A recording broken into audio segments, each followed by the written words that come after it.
good news, everyone.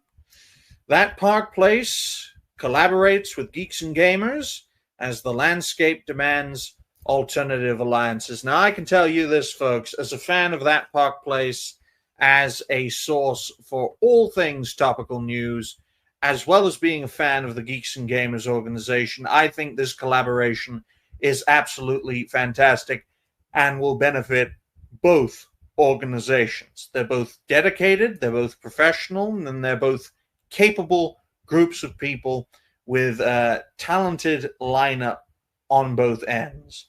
My issue with this is not the organizations joining together.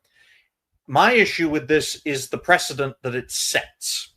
And that's part of the overarching theme of today's show, folks, the institutionalization of content creation, which enables what we do to become poisonous. And it is poisonous.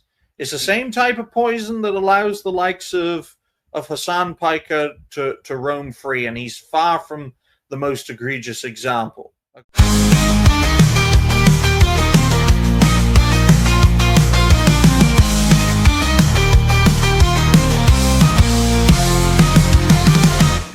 Okay, Jose can give you the Rumble example of the institutionalized clique where you suck off Chris Pavlovsky in order to be climbing Rumble's greasy pole, right? I am fully in favor of this collaboration with That Park Place and Geeks and Gamers. I think creators and communities do need to join together. My worry is this will set a dangerous precedent that the only way to effectively gain support now is to turn content creation into an exclusive club and an exclusive clique where only certain people with a certain set of skills, with a certain set of views, are allowed to go far doing what we do. Jose, what do you make of what I've just said? I mean, I do think that on one hand, it's great to see collaboration to a capacity. On the other hand, what you're seeing is a consolidation of what's going to become a power base in content creation. And that's bad for us because, as you've said, the thing is not to gatekeep content creation. Anybody can do this if they apply themselves. And as, you know, Helzo has said before, this is something we do for fun. We don't do it. It's great when people help us out and donate and all that. But it's not one of these things where it's like required, expected, demanded. It's something we do. In some cases, it's therapeutic. It's cathartic after, dealing with everything you got to deal with out there to share your mind, speak your view. That's a great deal. But the downside to it, the toxic side to it is the fact that these things become become cliquish. Like what we see with TwitchCon. Twitch wants to create a whole convention around it. You got girls getting groped and nothing happening. Rumble, I've been on Rumble. I like it as a platform to an extent. What I don't like is when people say it's free speech and then there's suppression, or you can't have free speech and fealty at the same time when you start creating these cliques. There are people who are obviously favored above and beyond over other creators. These people, like you said, you alluded to at the beginning of the stream, creator houses. That's sort of like a thing. Oh, so if you're not invited to the house party, you're not going to go anywhere. So they all gather together. All these people are guys. Yeah. You know who else had house parties? P fucking Diddy, and that should tell you everything you need to know about why. I thought you were going to say Epstein with a little white and blue house. He had island parties. Yes. Okay. Yes, exactly. And this is the thing Up people on the need. Island. And where this is nobody goes. And this is the thing people need to understand. I'm not against creator collaborations, right? Mm-hmm. I'm not against bringing content creators together. I'm against what I call the institutionalization of content creation.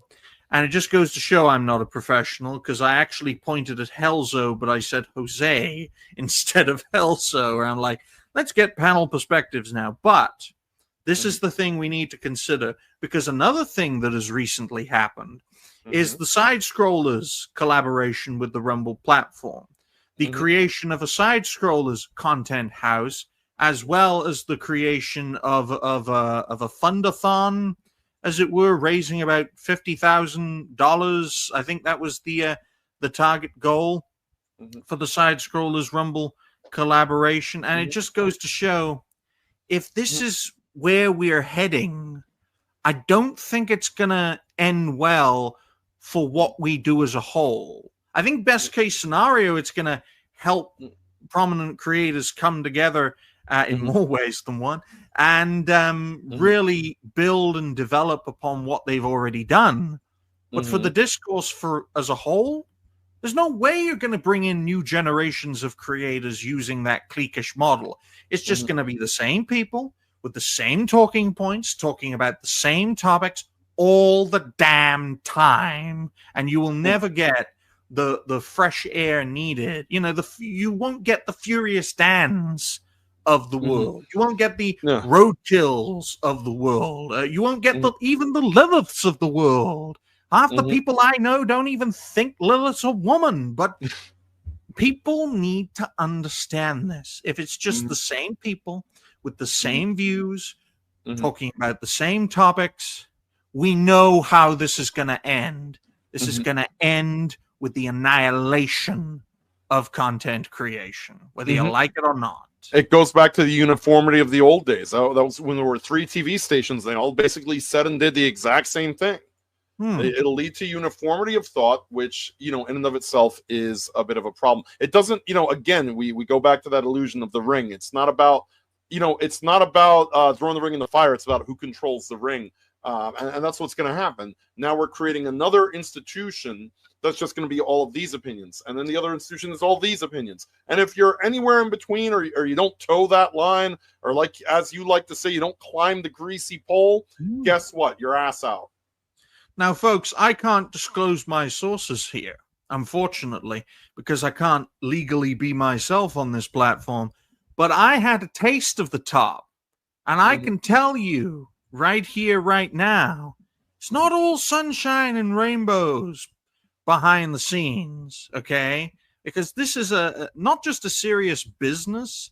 This isn't just about fortune. It's about fame, it's about recognition, and it's about ambition above all else, right? You look at the Side Scrollers. Of course they want to develop. Of course they want to improve. Of course they want to bring in new audiences and expand their operations. So much so that they are willing to collaborate with a platform that has a history of being a clique. That has a history of not just saying, but also doing, because actions speak louder than words, folks. They have a history of essentially rewarding creators who actively support them on their platform and actively suppressing creators who condemn them on their platform. We have a case in point example here. Cancel This Podcast grows on Rumble despite Rumble, not because of it. My mentor started making video clips from Cancel This Podcast. Viewership-wise, they've been fine, but my mentor has gained a grand total of -1 followers. Okay? Rumble is not a purpose-built platform for content creation. It is purpose-built for established audiences, and it is purpose-built for creators who will join the creator program, suck off Rumble with the ad reads, make it plain Jane with the ad reads, and take the missionary position to climb the greasy pole. Look, Rumble is basically to YouTube. It's like WWF and WCW. And maybe that's giving too much credit. I might say TNA Wrestling. No, AEW. Oh, God, even worse. Even worse. Disgusting, tangent kings of news.